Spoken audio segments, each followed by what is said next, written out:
and this is 2 Peter 1 and verse 19. We have also a more sure word of prophecy, whereunto ye do well that ye take heed, as unto a light that shineth in a dark place until the day dawn, and the day star arise in your heart. Kal halal Yahweh Ba'Shem Yahweh Shai Ba'Shem or Karkadash. Double honors to the apostles and elders of Great Millstone, where I learned this truth from. Peace and salutations to the brothers on down teaching, preaching, pushing this gospel. Good news to the four corners of the earth, waking up the hopeful elect of the house of Israel. Greetings also to the few sisters that tune into these video epistles. I'll call this lesson, Prophecy is a Spiritual Alarm Clock. A lot of people out there talking shit. They don't know what they're on about. But they're not looking at the prophecies. They're yelling and screaming. It's all about them. It's a numbers game. It's a lot of pomp and circumstance and pride.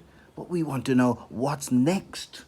What should we be looking out for? So let's get straight back into it. This man, the Edomite, the white man who's currently in rulership, he has been given into his hands, Job 9 and 24, and he's ruling in absolute wickedness. We want to know what's he coming up with next. Who's the target of the brunt of all of the madness and the schemes? Is one scheme after the other. You can't hardly take a breath. You can't close your eyes. As soon as you close your eyes, you open it. There's something else that this man is doing. What man? It's the Edomite, our power, whose name is Yahweh. His only begotten son is Yahweh Shai. Put the basis of men, the vilest, the lowest of the low of the 18 nations. This man is right down there at the bottom, wallowing in dust and madness. Everything he comes out with, it's to do with death and destruction, not life. And so we want to know what's in the prophecies. This book, the Bible, it's the spirit of prophecy. Yahweh Shai, our Savior, Redeemer. That's what his name means. And we're probably going to get that Revelation 19 and 10. It's the spirit of prophecy. The Edomite is getting ready to come with his under-the-skin technologies, Revelation 13 and 16. It's happening now. As they say in the news, Jacob's trouble is just around the corner. In fact, some people are saying it's already here. It's right at the door. It's coming. There's a time for everything. Let's get a few from Ecclesiastes 3. Let's jump around here. Let's start at 1. To everything there is a season and a time to every purpose under the heaven. Verse 4, time to weep, a time to laugh, a time to mourn, and a time to dance. Some people have got all their timings all mixed up. It's, as we used to say in England, it's all arse about face. It's upside down. They think it's time for dancing now. They're not looking, they're not watching. They're talking about marriage and all this counseling and all this stuff. Having a party, let's have a themed dance. This hip-hop tapes, they're bouncing, they're prancing on horses, all kind of madness and bringing up strange doctrines. They're totally out of sync with the time. What about the prophecies? What time are we living in? It's supposed to be an alarm clock where you can tick off. What's next? We got World War III has already started. Can't you see? Verse 8 here. A time to love and a time to hate. A time of war and a time of peace. Sort your timings out. Let's Ecclesiastes 9. Let's get 11 and 12. I returned and saw under the sun that the race is not to the swift, nor the battle to the strong.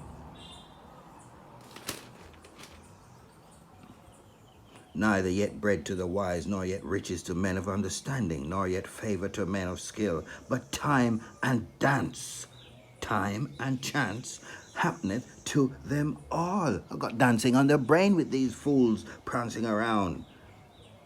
For man also knoweth not his time, as the fishes that are taken in an evil net, and as the birds that are caught in the snare, so are the sons of men snared in an evil time.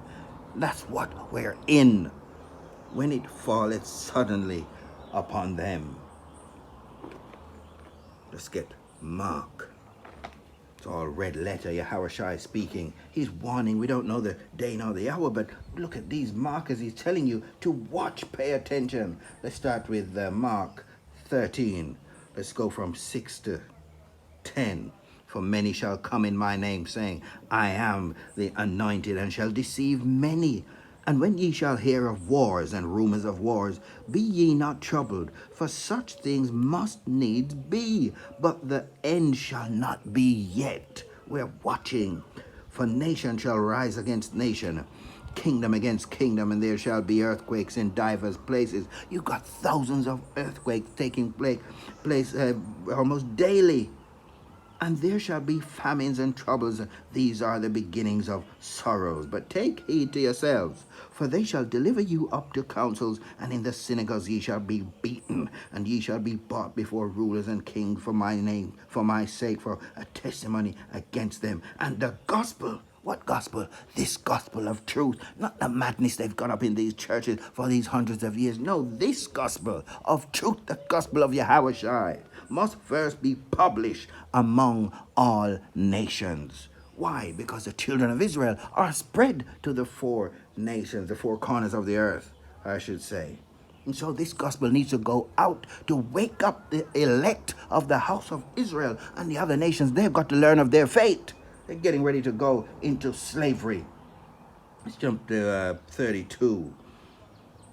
But of that day and that hour knoweth no man, no, not the angels which are in heaven, neither the Son, but the Father. Take heed, watch and pray, for ye know not when the time is. For the Son of Man is as taking a far journey, who left his house and gave authority to his servants, and to every man his work, and commended the porter to watch. Pay attention. He's giving you all the signs. Watch. Deuteronomy 18, 21, 22. Let's get that. And if thou say in thine heart, how shall we know the word which the Lord hath not spoken? When a prophet speaketh in the name of the Lord, it's all caps as Yahweh, meaning he is the existing one.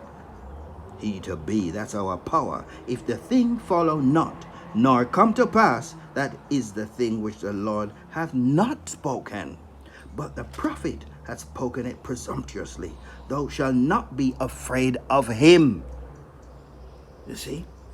So this is how we can know all these other books. It's a book of the dead, whichever one the Buddhists use, and there's a Hindu, and all these 42 laws of Ma'at, and all these types of stuff. None of them have prophecy in them.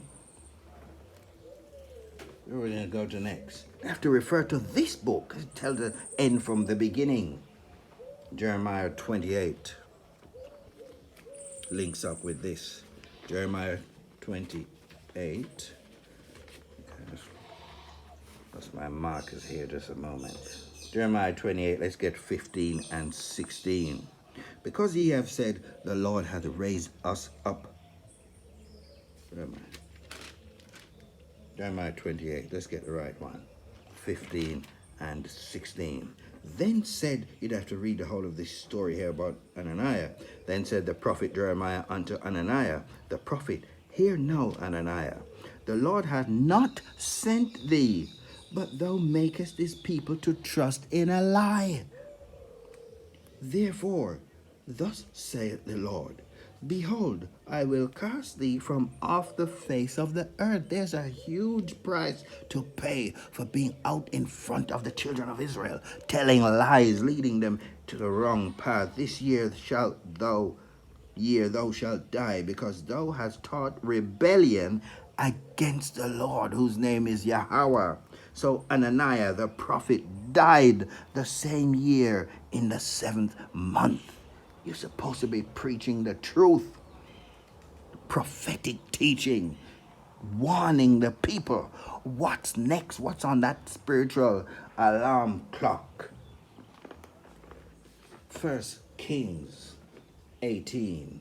I think we're going to go from 19 to 22 to begin with. Now therefore send and gather to me all Israel, unto Mount Carmel, and the prophets of Baal 450. This is really significant.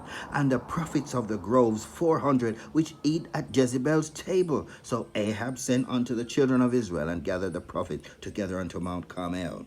And Elijah came unto all the people and said, How long halt ye between two opinions?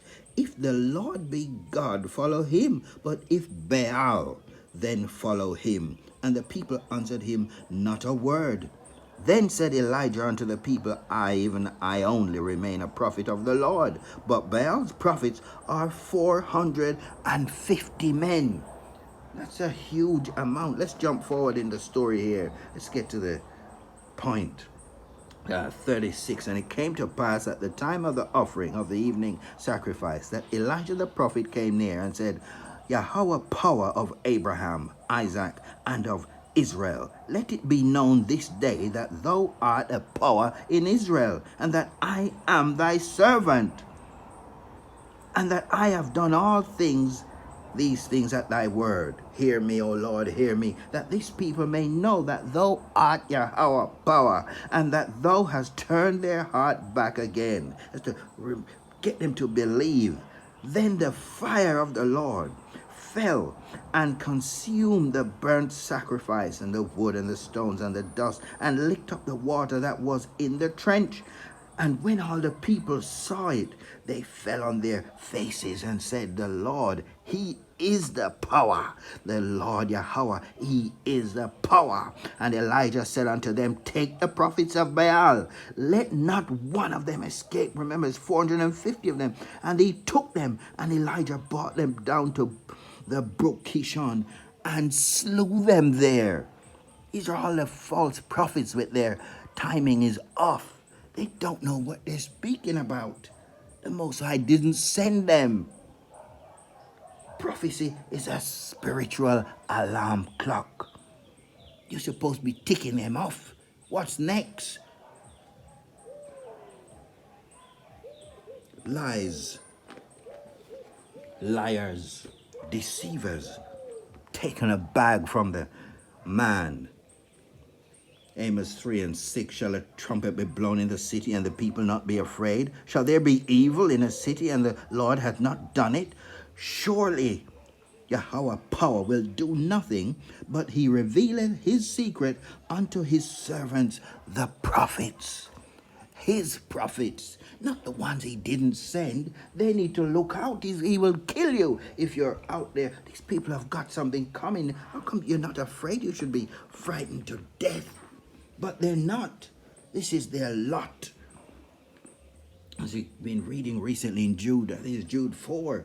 It's their lot to speak lies. They're preordained that damnation. Where am I? Isaiah 55:11. So shall my word be that goeth forth out of my mouth. It shall not return unto me void, but it shall accomplish that which I please. And it shall prosper in the thing whereto I sent it. Not one of his words is going to be returned unto him void. Let's get the Apocrypha. Let's get one quick verse here, 4 and verse 37. By measure hath he measured the times, and by number hath he numbered the times, and he doth not move nor stir them until the said measure be fulfilled. That's our power. Let's get 9. 2nd Ezra 9. Let's go from, actually, let's get to Ecclesiasticus first, and then go back to that one. Let's get one verse here, 39 and 16. All the works of the Lord are exceeding good, and whatsoever he commandeth shall be accomplished in due season. He doesn't move until the said measure be fulfilled. 2nd Ezra 9. Let's go from 5. For like as all that is made in the world hath a beginning and an end, and the end is manifest, even so the times also of the highest have plain beginnings in wonders and powerful works, and endings in effects and signs, but you need to be watching, looking, because you can measure it off, that spiritual alarm clock. Verse 7, and everyone that shall be saved and shall be able to escape by his works and by faith whereby ye have believed shall be preserved from the said perils, and shall see my salvation in my land and within my borders, for I have sanctified them for me from the beginning. Then shall they be in pitiful case which now have abused my ways, and they that have cast them away despitefully shall dwell in torments. It's just around the corner. Some people are getting theirs early. It's already started for many people. Look at some of the animals. They're freaking out. It's just that orca whale starting to attack the boats in the sea. Everything is happening while animals are getting angry. The Spirit is turning in them. For such as in their life have received benefits and have not known me, and they that have loathed my law while they yet had liberty, and when as yet place of repentance was opened unto them, it's still open for a few, understood not but despised it, the same must know it after death by pain. That's fire that is coming for your ass if you can't get this truth. You're doing your own thing. You don't need to hear what anyone has to say. Just finish up with Romans 13, 11 and 12, and that knowing the time, that now it is high time to awake out of sleep. What type of sleep? We're not just talking about your eyes being closed and snoozing at night. We're talking about spiritually asleep. You're spiritually dead. For now is our salvation nearer than when we believed. The night is far spent, the day is at hand. Let us therefore cast off the works of darkness, and let us put on the armor of light. The light of this truth. You've been listening to a prophecy. It's a spiritual alarm clock. Shalom. Till the next one.